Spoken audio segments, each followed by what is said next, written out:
জেলা পরিষদ নির্বাচন সংবিধানের সাথে সাংঘর্ষিক বলে মন্তব্য করেছেন বিএনপি মহাসচিব মির্জা ফখরুল ইসলাম আলমগীর।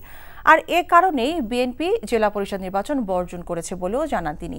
এদিকে 5ই জানুয়ারি গণতন্ত্র হত্যা দিবস পালন করবে বিএনপি। এ উপলক্ষে 7ই জানুয়ারি সরওয়ার্দী উদ্যানে সমাবেশ করার কর্মসূচি ঘোষণা করেছেন দলের সিনিয়র যুগ্ম মহাসচিব রিজভী আহমেদ। ফারহানা হিরার রিপোর্ট। মিরপুর ন্যাশনাল হার্ট ফাউন্ডেশনে চিকিৎসাধীন জাগপা সভাপতি শফিউল আলম প্রধানকে দেখতে যান বিএনপি মহাসচিব মির্জা ফখরুল ইসলাম আলমগীর। পরে তিনি জেলা পরিষদ নির্বাচন প্রসঙ্গে বলেন, বর্তমান সরকার ও নির্বাচন কমিশনের অধীনে কোনো নির্বাচন সুষ্ঠু হতে পারে না। সংবিধান সম্মতভাবে জেলা পরিষদ নির্বাচন করতেও ব্যর্থ হয়েছে তারা। জেলা পরিষদের নির্বাচন যেটা হচ্ছে এটা সংবিধানের সঙ্গে সাংঘর্ষিক। আমাদের সংবিধানের নির্বাচন সম্পর্কে বিভিন্ন স্থানীয় সরকারের প্রতিষ্ঠান সম্পর্কে নির্বাচন সম্পর্কে যে দিক নির্দেশনা দেওয়া আছে তাতে প্রত্যক্ষ ভোটের মাধ্যমে সব নির্বাচন বলা আছে, যেটা আমরা মনে করি যে আমাদের সংবিধানের সঙ্গে সাংঘর্ষিক এবং গণতন্ত্রের জন্য উপযোগী নয়।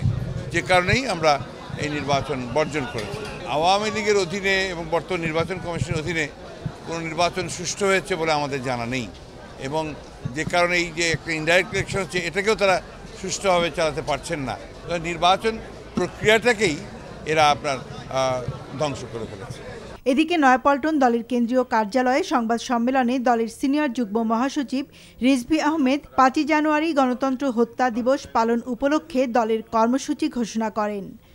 2014 সালের 5ই জানুয়ারি 10ম জাতীয় নির্বাচন অনুষ্ঠানের দিনটিকে গণতন্ত্র হত্যা দিবস হিসেবে পালন করে আসছে বিএনপি।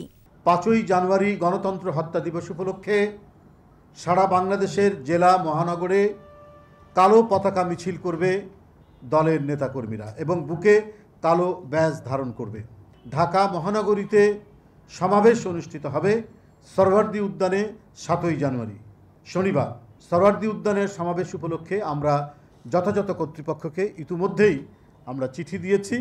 এ সময় আশুলিয়ায় শ্রমিক বিক্ষোভকে কেন্দ্র করে আটক বিএনপি নেতাকর্মীদের নিঃশর্ত মুক্তি দাবি করেন রিজভী আহমেদ। একই সঙ্গে পোশাক মালিক ও শ্রমিকদের সাথে আলোচনা করে সমস্যার সমাধানে সরকারের প্রতি আহ্বান জানান তিনি। ফারহানা হিরা, এনটিভি নিউজ, ঢাকা।